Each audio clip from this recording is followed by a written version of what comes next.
अस्सलाम वालेकुम नाज़रीन, एक नई वीडियो के साथ मैं हूं आपका मेज़बान रज़ा अब्बास। नाज़रीन, अक़वाम मुत्तहिदा बतौर इदारा इसे 78 बरस मुकम्मल हो चुके हैं। आज की इस वीडियो में हम आपको बताएंगे कि इस इदारे के वजूद की वजह क्या बनी है, ख़याल किसका था, तसव्वुर किसका था और इसके मकासद क्या थे, अहदाफ क्या थे। क्या वो मकासद और अहदाफ ये इदारा पूरे कर सका है या नहीं कर सका है जिस मकसद के लिए बनाया गया था। इसके साथ साथ जो मौजूदा तनाज़ा आप देख रहे हैं और कोई आज या कल का नहीं है, सदियों से पुराना तनाज़ा चलता आ रहा है फ़लस्तीन और इसराइल को लेकर।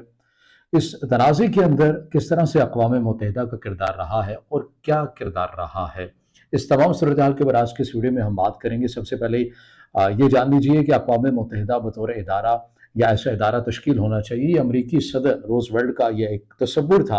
आप सुनते होंगे रूज़वेल्ट नाम की एक बिल्डिंग भी PIA के पाकिस्तान की अमेरिका के अंदर मौजूद है। उस होटल के हवाले से ज़िक्र भी किया जाता है कि उसको बेचना है, नहीं बेचना, और बहरहाल इस तरह की खबरें आप सुनते भी रहते हैं इस हवाले से। तो ये बिल्डिंग भी उन्हीं के नाम के ऊपर बनाई गई थी। पहली आलमी जंग के बाद से ये एक तसव्वुर ज़हन में आया इन अमरीकी सदर में, यानी कि जिनका नाम रूज़वेल्ट था। उनका ये एक आइडिया था, तसव्वुर था कि क्यों ना हम एक ऐसा इदारा तश्कील दें लीग ऑफ नेशंस की नाकामी के बाद। अब ये लीग ऑफ नेशंस क्या था, इसका प्लेटफॉर्म क्या था, इसका तरीक़ाकार क्या थे, इसके अहदाफ क्या थे, इसके मकासद क्या थे, ये फिर हम एक अलग से एक वीडियो बनाएंगे। उसके अंदर हम बयान करेंगे कि किस तरह से ये इत्तेहाद बना और इसके अंदर कौन कौन से ममालिक शामिल थे। लेकिन बहरहाल अभी ये मौजू हमारा नहीं है, अक़वाम मुत्तहिदा हमारा मौजू है और इसी के ऊपर हम बात करेंगे। अक़वाम मुत्तहिदा के हवाले से जब इसका नाम भी ज़हन में नहीं था, उस वक़्त अमरीकी सदर का ये तसव्वुर था कि क्यों ना जो दुनिया भर के अंदर जो जंगें होती हैं या फिर होने वाली होती हैं, हमें एक ऐसा इदारा बना लेना चाहिए कि जो उन पहले अगर जंगें हो चुकी हैं तो उन्हें रोकने के लिए ये इदारा किरदार अदा करे, और अगर होने वाली हो, यानी कि किसी भी दो मुल्कों के माबैन लफ्ज़ी तकरार इस हद तक आ गई हो और ये ख़दशा पैदा हो गया हो कि अगर अब इसके अंदर अपना किरदार अदा नहीं किया गया तो ये ऐसा ना हो कि ये सूरत हाल जंग की सूरत हाल इख्तियार कर ले। तो इसके लिए भी, इस तमाम सूरत हाल के लिए भी एक ऐसा इदारा होना चाहिए जो तमाम चीज़ों के हवाले से किरदार करे और दुनिया में अमन व अमान के हवाले से अपना जो किरदार है वो अदा करें। अब होता कुछ यूँ है कि पहली आलमी जंग के बाद ये ख़्याल अमरीकी सदर को आता है, मगर दूसरी आलमी जंग के बाद, बिल्कुल इख्तितामी दिनों के बाद ये इस बात के ऊपर इत्तेफ़ाक कर लिया जाता है नाज़ी जर्मनी और जापान से नबर्द आज़मा इत्तेहादी, ज़ाहिर है अमेरिका, बरतानिया, सोवियत यूनियन और चीन ने, ये ममालिक इत्तेफ़ाक कर लेते हैं कि ऐसा एक इदारा होना चाहिए और फिर ऐसा इदारा अक़वाम मुत्तहिदा इसकी बुनियाद रख ली जाती है। इसके चार्टर की तश्कील देने के लिए सैन फ्रांसिस्को बार मेमोरियल ओपेरा हाउस में 25 अप्रैल था 26 जून 1945 50 अक़वाम के 1300 मंदबीन ने सर जोड़कर बैठे और तय किया कि इसके खदोखाल क्या होंगे इस इदारे के। ये तब तक, नाज़रीन ये याद रखिए कि ये जो इतना बड़ा इजलास हुआ था, ये तब तक इंसानी तारीख़ का सबसे बड़ा बैनुल अक़वामी इज्तिमा था जिसे 2500 सहाफ़ियों ने कवर किया था। 24 अक्टूबर 1945 को 51 ममालिक के दस्तखतों से अक़वाम मुत्तहिदा की बाकायदा पैदाइश अमल में आई, यानी कि वजूद में आ गया था। आज, यानी कि अभी मौजूदा सूरत हाल की बात कर रहा हूँ, आज इसके अरकान की जो तादाद है वो 193 हो चुकी है। यानी कि जब वजूद में आया था तो 51 ममालिक के दस्तखत थे और आज इसके अंदर तादाद बढ़ चुकी है ममालिक की, और अब इसके अरकान की जो तादाद है वो 193 हो चुके हैं। और नाज़रीन, अक़वाम मुत्तहिदा के 6 बाजू हैं, किस किस नेटवर्क से वो क्या क्या काम करता है, इस हवाले से 6 मरकज़ी किरदार आप समझ लीजिए कि 6 उसके बाजू हैं, और इसके अलावा ज़ेली इदारे भी हैं, ज़ेली तंजीमें भी हैं, लेकिन ज़ाहिर अभी उनका ज़िक्र हम नहीं करते हैं। एक सदी से गुफ्तगू अक़वाम मुत्तहिदा के हवाले से हम ये कर लेते हैं कि 6 बाजू की डेफिनेशंस क्या है, उनमें कौन कौन से इदारे आते हैं। ज़ाहिर है पहला जनरल असम्बली है, सलामती कौंसल है, इक़्तिसादी और समाजी कौंसल है, ट्रस्टीशिप कौंसल है और सेक्रेटेरिएट है।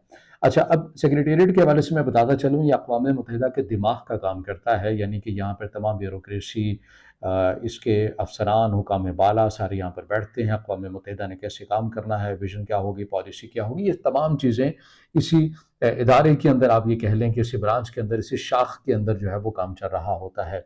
अब आ जाते हैं आलमी अदालत इंसाफ के हवाले से। अगर मुख्तसर ان 6 बाजुओं की अगर मैं डेफिनेशन बता सकूं तो आलमी अदालत इंसाफ के हवाले से अगर हम बात करें तो आप ये देखते होंगे बिलखुसूस पाकिस्तान और भारत अमूमन पानी को लेकर तनाज़ुक चलता रहता है और दोनों फ़िरक़ैन ये कहते हैं कि हम ये मामला जो है वो आलमी अदालत में लेके जाएंगे। या फिर कुलभूषण यादव जो कि भारत का एक जासूस पाकिस्तान में आया और ये मामला भी हम आलमी अदालत में जाते हुए देख रहे थे और ये मामला फिर गया भी। अब इस आलमी अदालत क्या किरदार अदा करती है? ऐसा तनाज़ा जो दो ममालिक आपस में तय नहीं कर पाते और ये ख़दशा भी मौजूद होता है कि अगर ये मामला हल नहीं किया गया तो ऐसा ना हो कि ममालिक के माबैन जो है वो जंग होने का ख़दशा पैदा हो जाए। इसलिए आलमी अदालत की तरफ रुजू किया जाता है और आलमी अदालत तमाम शवाहिद को देखते हुए फिर फैसला करती है कि कौन हक़ पर है और कौन हक़ पर नहीं है। और ज़ाहिर है नाज़रीन ये याद रखिए कि इतना असर रसूख आलमी अदालत इंसाफ का नहीं होता है, लेकिन एक इम्प्रेशन, एक तासुर काफ़ी होता है आलमी अदालत का।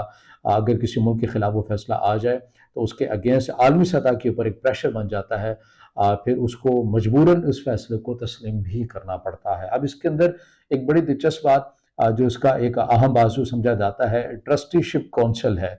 अब ये क्या काम करता है?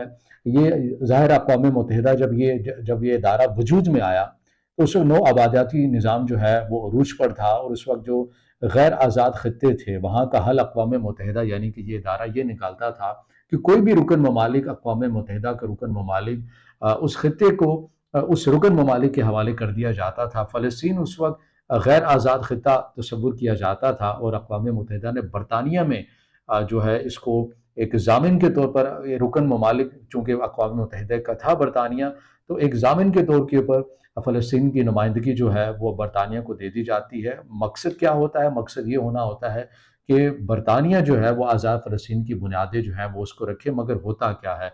बरतानिया वहाँ पर सेहूनी रियासत के क़याम के लिए काम करता है और उसका ऐलान भी कर लेता है और फिर सितम ज़रीफ़ी ये होती है कि अक़वाम मुत्तहिदा बतौर इदारा उसको तस्लीम भी कर लेता है। और जब से सेहूनी रियासत को इस इदारे ने अक़वाम मुत्तहिदा ने तस्लीम किया है तब से आप ये देखें कि ये मामला इतना गंभीर हो चुका है कि ये हल होने का नाम ही नहीं लेता है।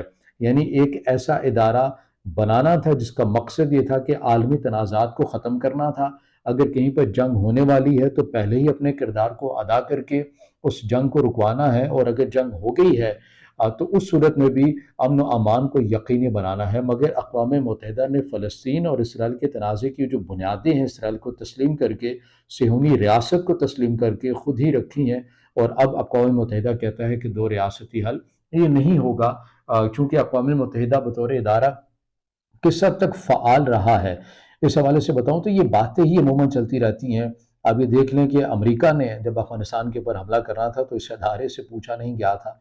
अक़वाम मुत्तहिदा की राय बहरहाल एक अलग थी, लेकिन अमेरिका ने चूँकि अपने आप को सुपर पावर समझता है, अमेरिका ने हमला कर दिया। इराक़ को भी आप सूरत हाल देख लें, अमेरिका को इजाज़त नहीं लेना पड़ी है। मिडल ईस्ट के अंदर अमेरिका ने क्या-क्या कुछ किया है, यमन जंग को ले लें। तो इस तमाम सूरत हाल के ऊपर अक़वाम मुत्तहिदा बतौर इदारा तो मौजूद है, मगर जो सुपर पावर ममालिक हैं वो उसको खातिर ख़्वाह में लाते नहीं हैं। वीटो पावर का जो कंसेप्ट है वो भी बड़ा कॉम्प्लिकेटेड और अजीब सा है, उसके ऊपर भी बाज़ ममालिक तहफ़्फ़ुज़ात का इज़हार भी कर चुके हैं। अब ये आते हैं कि अक़वाम मुत्तहिदा को जो बजट है इसमें ज़ाहिर है सबसे जो बड़ा बजट है वो अमेरिका देता है। उसके आदाद-ओ-शुमार क्या है वो आपके सामने रखते हैं। अक़वाम मुत्तहिदा का सालाना बजट $3.5 अरब है, जिसे रुकन ममालिक के चंदे से पूरा किया जाता है। इस बजट का 22 से 25% हिस्सा अमेरिका, 16% चीन, 9% जापान, लगभग 6% जर्मनी, बरतानिया, फ्रांस और 3.5% इटली और रूस फ्राहम करता है।